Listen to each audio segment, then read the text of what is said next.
Welcome to news అడ్డా. 150 ఏళ్ల వందే మాతరం దేశాన్ని గౌరవించుకునే సందర్భం. భారత స్వాతంత్ర ఉద్యమానికి ప్రేరణగా నిలిచిన వందే మాతరం పాట 150వ వర్షోత్సవం పురస్కారంగా లోక్సభలో ప్రత్యేక చర్చ జరుగుతుంది. ప్రధానమంత్రి నరేంద్ర మోదీ ఈ చర్చను ప్రారంభిస్తారు.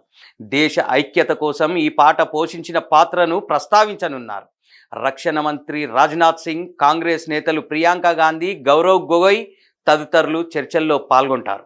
బంకిం చంద్ర చటర్జీ రచించిన వందే మాతరం 1882లో ఆనందమఠ నవలలో ప్రథమంగా ప్రచురించారు. స్వాతంత్ర సమరయోధులకు స్ఫూర్తిగా మారిన ఈ పాట భారతీయ జాతీయవాదానికి చిహ్నంగా నిలిచింది.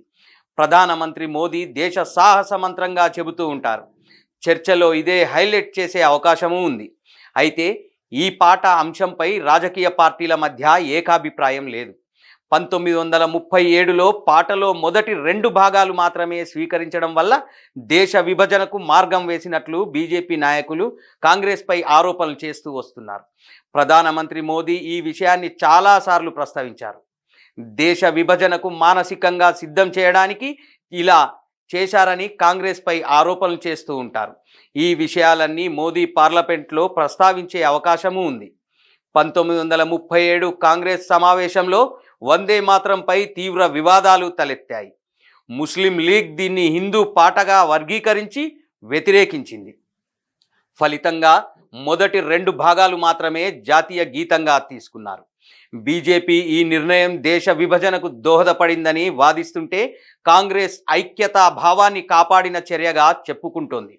రవీంద్రనాథ్ ఠాగూర్ సలహాతో మొదటి 2 శ్లోకాలు మాత్రమే ఆనాడు స్వీకరించారని చెబుతున్నారు. ఇది ముస్లింలను ఆకర్షించడానికి కాదు, దేశ ఐక్యత కోసమేనని అంటున్నారు. ముస్లిం లీగ్ పాటలోని హిందూ సాంస్కృతిక అంశాలకు వ్యతిరేకించడం వల్లే ఈ నిర్ణయం తీసుకున్నారన్న ఆరోపణలు ఉన్నాయి.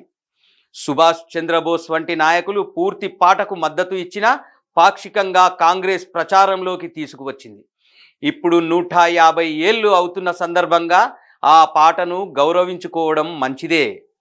పార్లమెంట్ ఏకాభిప్రాయంతో ఆ గౌరవం ఇవ్వాలి. ఈ పాట ఆధారంగా ప్రభుత్వం ప్రతిపక్షాల మధ్య మాటల యుద్ధం చేసుకుంటే అగౌరవం ఇచ్చినట్లే. చారిత్రక చిహ్నాన్ని రాజకీయ ఆయుధంగా మలచడం ద్వారా బీజేపీ తన సంస్కృతి అజెండాను ముందుకు తీసుకెళ్లే ప్రయత్నం చేస్తోందన్న ఆరోపణలు ఉన్నాయి. కాంగ్రెస్ దీన్ని చరిత్ర వక్రీకరణగా ఎదురుదాడి చేయడం ఖాయం.